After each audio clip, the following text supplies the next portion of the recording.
আসসালামু আলাইকুম বন্ধুরা, কেমন আছো? আশা করি ভালো আছো। আল্লাহর রহমতে আমিও ভালো আছি। আমি এখন বাসে আছি, বুঝতেই পারছো তোমরা। আমি এখন আসিফকে আনতে যাচ্ছি, আমার মাদের বাড়ি যাচ্ছি, নাদনঘাট। জায়গাটার নাম হচ্ছে নপাড়া। যাই হোক, এখন যাচ্ছি বাসে। বুঝতেই পারছো, বাসটা এখন ছাড়লো এইমাত্রই। নবাবহাটে বাস স্ট্যান্ড। আমাদের বাসে চাপতে গেলে নবাবহাটে আসতে হয় এবং আমরা নবাবহাটে বাসে চাপি। এখন বাস স্ট্যান্ড থেকে বার হচ্ছে। আমি সামনে ঈদ, এই জন্য ভাবলাম যে আসিফকে আনতে যাচ্ছি। বললাম যাই দেখি আসিফ আসে কি, জানি না ও আসবে কি না। যাই হোক, আমি যাচ্ছি। ওকে ফোন করে বললাম, ও বলছে যে আমি যাব না। তবুও আমি যাচ্ছি, মায়ের মন তো, সামনে পরব, সবই তো বুঝতে পারছো। এই জন্য দেখা যাক কী করা যায়। ওভারফ্লাই ব্রিজে উঠে পড়েছি, ওভারব্রিজে। আর আমাদের বর্ধমানের ওভারফ্লাইটা খুব সুন্দর হয়েছে বন্ধুরা। আমি অন্য জায়গায় করে এত সুন্দর ওভারফ্লাই দেখিনি, আছে কেউ জানি না, কিন্তু আমাদের এখানে বর্ধমানের জায়গাটা খুব সুন্দর জায়গা। তাই ভাবলাম যে তোমাদের সঙ্গে একটু শেয়ার করি রাস্তাটা। সম্পূর্ণ তো রাস্তা তোলা হবে না, যতটুকু পারি ততটুকু তুলব। নিচে দিয়ে হচ্ছে স্টেশনটা, রেল লাইন, বর্ধমানের স্টেশন, আর ওপরে বাস যাওয়ার রাস্তা। যাই হোক, মনটা খুব ভারী ভারী করেই যাচ্ছি। আসবে কি আসবে না এই মনে মনে করেই যাচ্ছি, জানি না আসবে কি না। যাই হোক, গিয়ে তো দেখি, তাই না? না গিয়ে তো বলা যাবে না। যাই হোক, আমরা তো চলে এসেছি। আপনাদের সঙ্গে কথা বলতে বলতে আমাদের কুসুমগ্রাম চলে এসেছি। আর কুসুমগ্রামে এই সময় কোনো সময় এত জ্যাম হয় না। আজকে তো এত জ্যাম, আধ ঘন্টা 1 ঘন্টা ধরে আমরা এখানে দাঁড়িয়ে আছি বাসে। যারা কুসুমগ্রামে লোকালে যাবে তারা বাস থেকে নেমে পড়েছে, তারা হেঁটে চলে গেল। আর তো আমাদের যেতে হবে অনেকটা রাস্তা, কুসুমগ্রাম থেকে 40 মিনিট রাস্তা। তাহলে আমি তো আর নামতে পারি না। যাক, আস্তে আস্তে বাসটা ছাড়ছে, আবার আস্তে আস্তে দাঁড়িয়ে যাচ্ছে। এখন প্রচণ্ড জ্যাম, কিসের জন্য জ্যাম লেগেছে কে জানে। পুলিশ কাকুটা জ্যাম ছাড়িয়ে দিল, সেটিকে ছিল না, ফোন করা হয়েছিল যে প্রচণ্ড জ্যাম, এসে জ্যামটা ছাড়িয়ে দিল। সেই জন্য আমরা কুসুমগ্রামে বাস স্ট্যান্ডে ঢুকছি। দেখো কত লাচ্চা সিমাই বিক্রি হচ্ছে। লাচ্চা সিমাই দেখতেই পাচ্ছ, ঈদের বাজার। আর আজকে আর রবিবার, কালকে, এই দুটো দিনই লাস্ট হাতের সময়। আর হাতের সময় নেই, কারণ যদি ঈদ সোমবারে হয় তাহলে সোমবার রবিবারে বাজারটা পাবে। এই জন্য অত সিমই। কুসুমগ্রামে বাস স্ট্যান্ডে বাস ঢুকে গেল, অনেকজন কেউ চাপবে কেউ নামবে। কুসুমগ্রাম বাস থেকে ছেড়ে দিল। এই বাসটা প্রচণ্ড স্পিড এসছে। বাসটা এত তাড়াতাড়ি এসেছি তার নয় ঠিক, কিন্তু ওইখানে 1 ঘন্টা লেট করে দিল।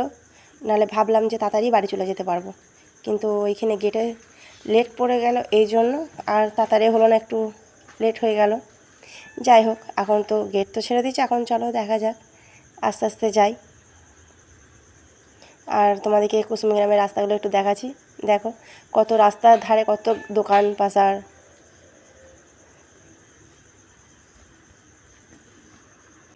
আমি এখন যাচ্ছি, কিন্তু আবার পরেরটা বাসে আবার বাড়ি আসতে হবে আমার, কারণ থাকবো না, আমাকে আবার রিটার্ন আসতে হবে, কারণ থাকা যাবে না। ঈদের বাজার, আবার একা, তোমার দাদা ভাই একা থাকবে, বেটা ছেলে ইফতার করার ঝামেলা আছে। এবং একটা দিন পরেই তো ঈদ, তাই না? এই জন্য থাকতে পারবো না, আমাকে রিটার্ন আসতে হবে। আমাদের নাদনঘাট ব্রিজ চলে এসেছি। আর একটুখানি গিয়ে আমাদের নপাড়া ব্রিজ, নপাড়া ব্রিজ না, সরি, নপাড়া বাস স্ট্যান্ড, আমাকে নামতে হবে। এটা আমাদের খড়ি নদী। অল্প পানি আছে, এখন বেশি পানি নেই, বর্ষার সময় প্রচণ্ড পানি হয় খড়ি নদীটায়।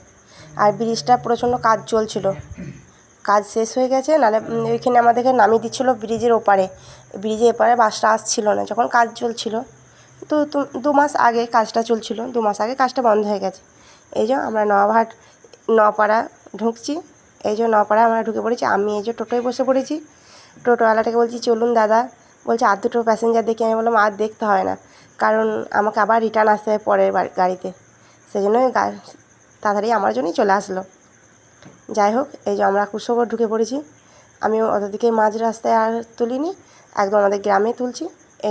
এটা কুশোবর ঢুকছি, এটা আমাদের গ্রাম নাম হচ্ছে কুশাগড়িয়া। নপাড়া থেকে টোটোয় করে আবার আসতে হয়। এটা আমাদের বাড়ি অবধি যাবে না, একা তো যায়, বললো একা যাব না, সেই জন্য ভাবলাম যে থাক, আর জোর করলাম না, নাহলে 2-3 বার বললে যেত। আমি বললাম থাক, যার যেতে মন যাবে সে এমনিতেই যাবে, জোর করার কোনো প্রয়োজন নেই। এই জন্য নেমে পড়েছি। এটা আমাদের হচ্ছে গ্রামের মসজিদ। আর এই পুকুরটা দেখতে পাচ্ছ, পুকুরের ওপারেই আমার মাদের বাড়ি, কিন্তু গোল গোলও ঘুরতে হয়। এই যে চলে এসেছি আমার মাদের বাড়ি, আর কত রসুন মেলা দেখতেই পাচ্ছ। আর এটা আমার মাদের বাড়ি। এই যে ঘরে আসিফ জুস, ওর জন্য কিছু নিয়ে আসিনি, শুধু জুসই নিয়ে এসেছি। ওর জন্য একটা, আমার ভাইপোর জন্য একটা, দুজনের জন্য দুটো জুস। ও তো খুব খুশি জুস পেয়ে। ওকে বলছি চলো বাড়ি, একদম বাড়ি যাওয়ার নাম করছে না। আমি যখনই বাড়ি যাওয়ার কথা বলছি তখনই আমাকে মারছে। এই যে বন্ধুরা, আমি আমার মাদের বাড়ি গিয়েছিলাম সকালে, তোমাদের ঘরে দেখিয়েছিলাম। আর আমি এখন বাড়ি চলে এসেছি 4টের সময়। তারপর শরীর অনেক ক্লান্ত হয়ে গেছিলো। এত রোদ গরমে বাসায় যাওয়া আবার আসা, স্নান টান করে ইফতারের জোগাড় টাইম করতে আর করতে সে টাইম হয়ে গিয়েছিলো, এই জন্য ভিডিও করতে পারিনি। এখন এই যে ভাত হচ্ছে আমার, আর এদিকে এটাই বেরেস্তা হবে। আলু সেদ্ধ চাপিয়েছি এখন, এই যে পেঁয়াজে বেরেস্তা করব। আর এটা সালাদে শসা, টমেটো আর এই যে পেঁয়াজ চাকা চাকাগুলো সালাদে দেব। আর এদিকে আমি দুধটাকে জাল করে নিয়েছি। সকাল থেকে একটু একটু করে যতটা পারলাম ততটা তোমাদেরকে দেখালাম। দিয়ে ভাবলাম যে এখন একটু দেখিয়ে দিই, নাহলে বন্ধুরা বুঝবে কী করে আমি বাড়ি এসেছি কি না আসছি। এই জন্য আমি তোমাদের সঙ্গে ভিডিওটা একটু শেয়ার করলাম। তো এটা খাটিনি, দিকে ভাত হোক। আর আমি তো মশারি খাটিনি, তোমরা তো ভালোভাবেই জানো যে আমি বিছানাটা করে নিই ভাত হতে হতে। আর এমনিতে আজকে ভিডিওটা সকাল থেকে যতটুকু পারলাম দেখালাম, বললাম তোমাদেরকে। আর আসার পর আর ভিডিও কেন করতে পারিনি, শরীর ক্লান্ত হয়ে গিয়েছিলো। আবার একটা ধরো আসিফকে আনতে গেলাম বন্ধুরা, ও একদমই আসলো না। এই জন্য আমার মনটা ভেঙে গেল, ভাল লাগছিল না। একা একা আসলাম, আমি ভাবলাম যে আসিফ আসবে, কিন্তু ও আর আসলো না। এই জন্য মনটা খুবই খারাপ হয়ে গেল। আর তোমাদের ঘরে যতটুকু পারলাম দেখালাম। কেমন লেগেছে কমেন্টে জানাবে। আমার মাদের বাড়ি থেকে বর্ধমান থেকে নাদনঘাট অনেকটাই রাস্তা, তোমরা যারা জানো মানে অনেকেই জানো, নবদ্বীপ থেকে এই নাদনঘাট আর বর্ধমান অনেকটাই রাস্তা। তো অনেকটাই জার্নি হয়েছে, তবু কী আর করার, মেয়েদের তো কাজ তো করতেই হবে, তাই না? তা চলো বন্ধুরা, আজকের ভিডিওটা এই পর্যন্তই থাক। আমি মশারিটা তখন ঠিক করিনি। তোমরা ভালো থাকবে, সুস্থ থাকবে। আল্লাহ হাফেজ।